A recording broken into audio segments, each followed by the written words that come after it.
What if I told you that the inflation destroying your purchasing power isn't an accident? It's a mathematical inevitability built into the system the moment Richard Nixon closed the gold window on August 15th, 1971. Here's what they don't want you to understand. Since that single Sunday night decision, the US dollar has lost 99% of its purchasing power when measured against real assets. Not 50%, not 70%, 99%. Your grandparents could buy a house for $25,000.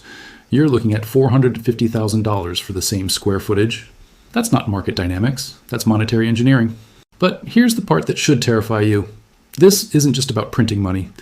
The mechanism behind this wealth extraction is far more sophisticated, far more deliberate, and operating at a scale that would make the robber barons of the Gilded Age look like amateur pickpockets.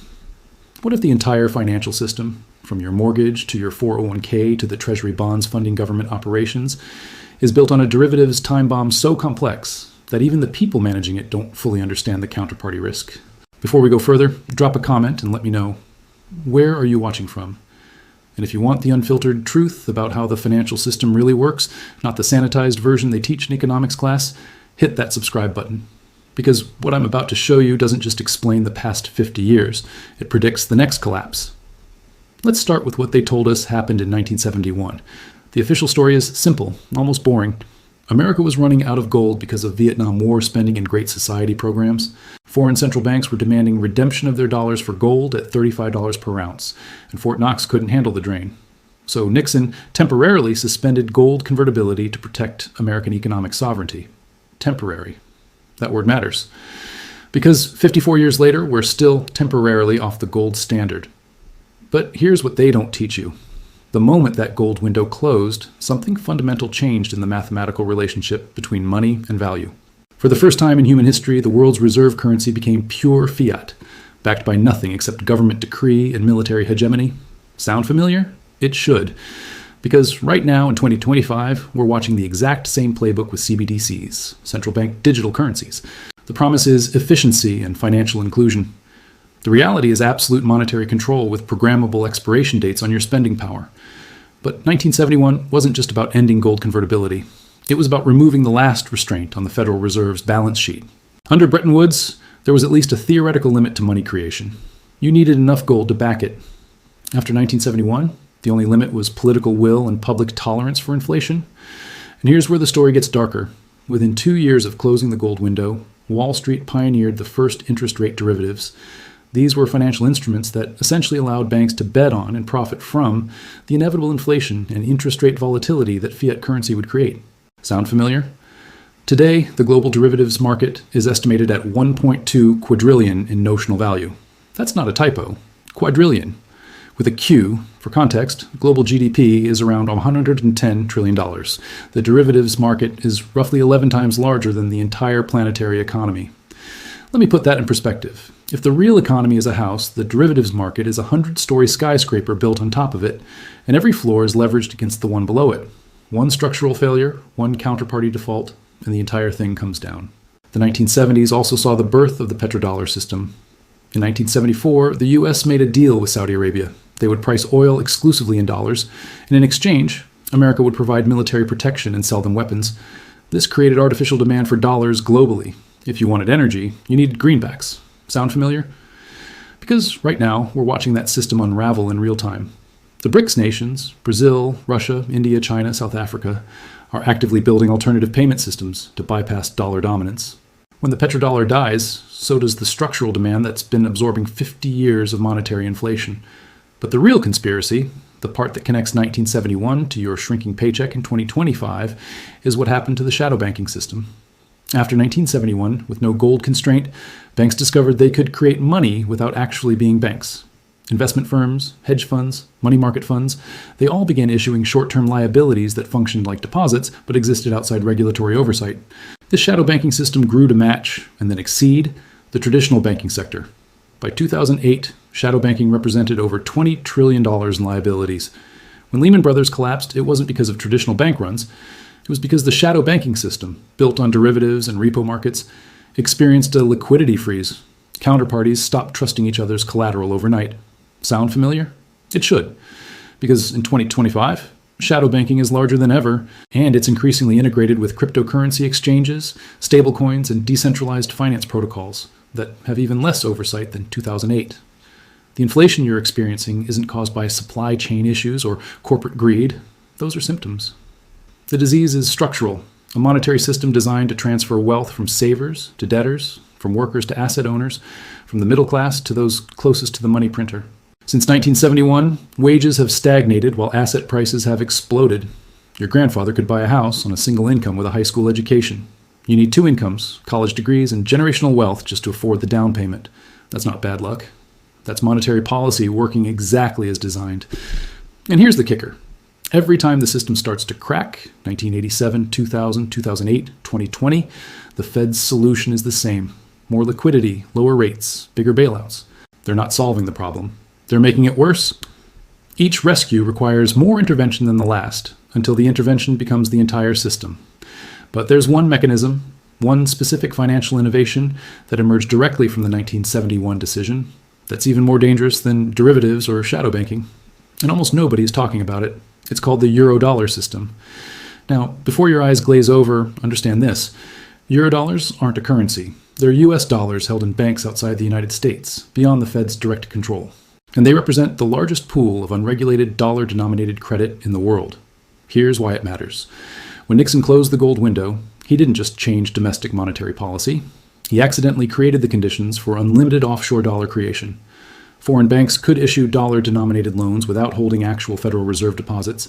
They were creating dollars out of thin air, literally, with no reserve requirements, no Fed oversight, no FDIC insurance. By the 1980s, the Eurodollar market exceeded the domestic U.S. money supply. Today, estimates put it anywhere from $40 trillion to over $100 trillion. Nobody knows for sure because it operates in the shadows of international finance. Think about that. There's an entire parallel dollar system, potentially larger than the official U.S. monetary base, operating outside regulatory control. And it's deeply integrated into global trade, emerging market debt, and corporate financing. Every time there's a financial crisis, you can trace it back to the Eurodollar system seizing up. The 1982 Latin American debt crisis, Eurodollar loans, the 1997 Asian financial crisis, Eurodollar credit withdrawal, the 2008 global financial crisis, foreign banks desperate for actual US dollars when Eurodollar trust evaporated. But here's where this gets truly sinister. The Federal Reserve has quietly become the lender of last resort, not just for American banks, but for the entire global Eurodollar system. When foreign banks face dollar shortages, the Fed opens swap lines, essentially printing dollars and exchanging them for foreign currency with central banks in Europe, Japan, and other allied nations. This is monetary colonialism dressed up as crisis management. The Fed is backstopping dollar creation it didn't authorize by institutions it doesn't regulate, in markets it doesn't directly control. And the receipt for this system, the smoking gun document that shows exactly how deliberately this was constructed. You won't believe the name on it, or how early they knew this would become unstoppable. Let's break down exactly how this offshore dollar empire works and why it's engineered to transfer wealth from you to the financial elite. The Eurodollar system started innocently enough in the 1950s, when Soviet Russia, worried about U.S. asset seizures during the Cold War, deposited dollars in European banks instead of American ones. These became Eurodollars, U.S. currency held overseas. But after 1971, when the gold constraint disappeared, something extraordinary happened. Foreign banks realized they could lend these dollars at multiples of their deposits. A British bank with $100 million in dollar deposits could loan out $900 million in dollar-denominated credit. They were creating purchasing power, real economic demand, without any backing except faith that someone else would accept those dollars. This is the illusion at the heart of modern finance. Dollars aren't scarce anymore.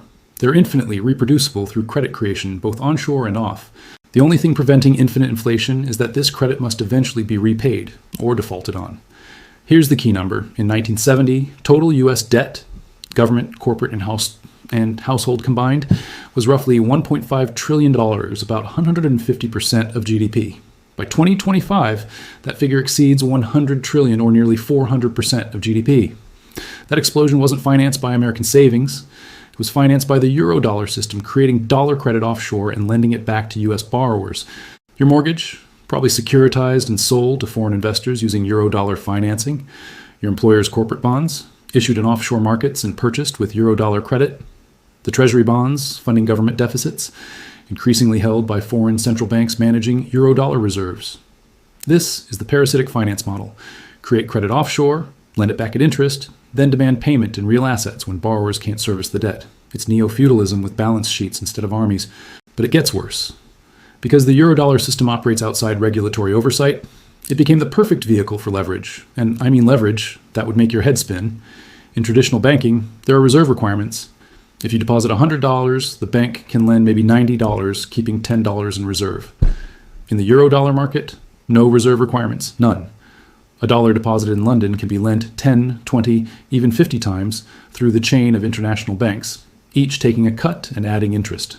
This is how the 2008 crisis went global so fast. Lehman Brothers wasn't just an American investment bank, it was a critical node in the Eurodollar funding network. When it collapsed, foreign banks that had lent Lehman Eurodollars suddenly faced catastrophic losses. Trust evaporated.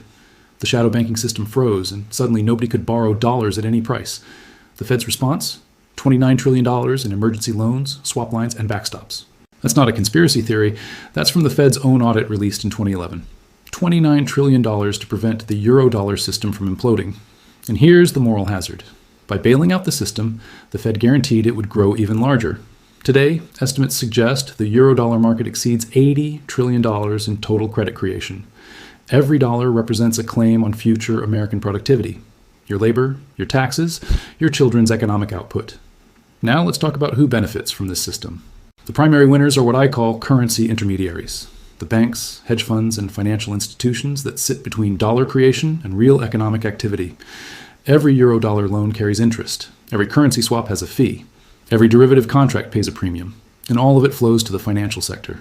Since 1971, the financial sector's share of U.S. corporate profits has exploded from 15% to over 30%. That's not because banks got better at allocating capital. It's because they positioned themselves as gatekeepers in a system where credit creation is the economy. Meanwhile, real wages, adjusted for actual purchasing power, have been flat or declining for most Americans since the mid-1970s. Productivity has increased 77% since 1979, but real hourly compensation has grown only 17%. Where did that productivity surplus go? Into asset prices, stocks, real estate, bonds, the things wealthy people own, inflated by endless credit creation. This is the wealth extraction mechanism. Keep wages suppressed through globalization and automation, but inflate asset prices through monetary expansion. If you own assets, you get richer. If you sell labor, you get poorer in relative terms. It's not capitalism. It's financial feudalism. And the Eurodollar system makes this global. Emerging markets borrow dollars to develop their economies because dollars are the global reserve currency, then find themselves trapped in debt cycles when dollar credit tightens. The Asian crisis, the Latin American crisis, the ongoing debt distress in Africa, all caused by Eurodollar boom-bust cycles. The IMF and World Bank then step in with structural adjustment programs, austerity measures that force countries to privatize public assets and open markets to foreign investment. It's economic colonialism disguised as humanitarian assistance. Here's the scale of the problem. Total global debt is now over $300 trillion. That's 3 times global GDP. And most of that debt is denominated in dollars or priced off dollar interest rates. When the Fed raises rates, like it did in 2022, 2023, it doesn't just affect American borrowers. It triggers debt crises in developing nations that can't service dollar-denominated obligations. Sri Lanka, Pakistan, Ghana, Ethiopia, all facing severe economic crises directly tied to dollar strength and rising interest rates. But you won't hear about this on mainstream financial media because it reveals the exploitative nature of the current system. Now, let's talk about derivatives, the insurance policies on this house of cards. The derivatives market exists primarily to hedge against the volatility that fiat currency and fractional reserve banking create. Interest rate swaps, currency swaps, credit default swaps, they're all bets on the instability of the system itself. Here's the insane part. The largest banks are counterparties to each other's derivatives contracts. JP Morgan, Citibank, Bank of America, Goldman Sachs, they're all on both sides of massive derivative positions. If one fails, it triggers a cascade of failures through counterparty risk. In 2008, AIG nearly brought down the entire global financial system because it had sold credit default swaps, essentially insurance against mortgage defaults, without sufficient capital to pay claims. When the housing market collapsed, AIG owed over $400 billion to counterparties. The government bailout of AIG wasn't really a bailout of an insurance company. It was a backdoor bailout of Goldman Sachs, Deutsche Bank, and other firms that would have taken catastrophic losses on their derivative positions. The notional value of the derivatives market is now $1.2 quadrillion. Even if the actual at-risk exposure is only 2 to 3% of that, roughly 24 to 136 trillion, that's still multiple times the Fed's balance sheet. There is no bailout big enough if the derivatives market experiences a systemic failure. And here's the truly terrifying part. These derivatives are now integrated with cryptocurrency markets, decentralized finance protocols, and algorithmic trading systems. The next crisis won't just be banks freezing, it'll be smart contracts liquidating positions at machine speed, triggering cascade failures across interconnected financial networks before regulators even understand what's happening. The people who designed the system knew exactly what they were building. There are documents, Federal Reserve meeting minutes from the 1980s and 90s, where officials explicitly discuss the moral hazard of backstopping markets, but conclude it's necessary to maintain dollar hegemony and financial system stability. They chose systemic risk over reform, they chose bailouts over accountability, and they chose to protect the Eurodollar system and derivatives market rather than return to sound money principles.